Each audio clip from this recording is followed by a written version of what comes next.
Setiap malam aku dengar bunyi guli bergolek atas siling rumah, itu gangguan hantu ke atau ada penjelasan saintifik?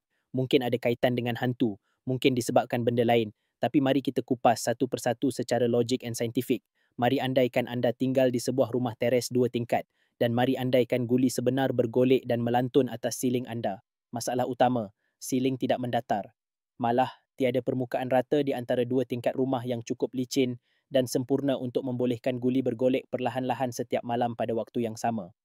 Untuk guli bergerak seperti itu, anda perlukan permukaan keras, mendatar dan licin seperti marmar, kecondongan tetap, sumber tenaga, contohnya getaran atau graviti. Kalau ikutkan logik, antara ceiling dan lantai atas biasanya ada konkrit, papan lapis, kabel elektrik dan penghadang. So, tidak logik untuk guli bergolek. Scientifically, fenomena ini disebut auditory pareidolia. Otak kita mentafsir bunyi rawak menjadi sesuatu yang dikenali, seperti dengar nama anda dalam bunyi angin atau bunyi guli dalam paip sejuk yang mengecut waktu malam. Fakta saintifik, air dalam paip akan menyusut bila suhu turun waktu malam.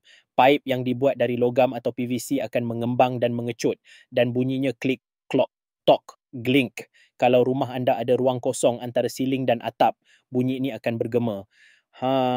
Mungkin dari situ bunyi guli datang. Katakanlah hantu yang kacau dan mereka betul-betul guna guli untuk main waktu malam.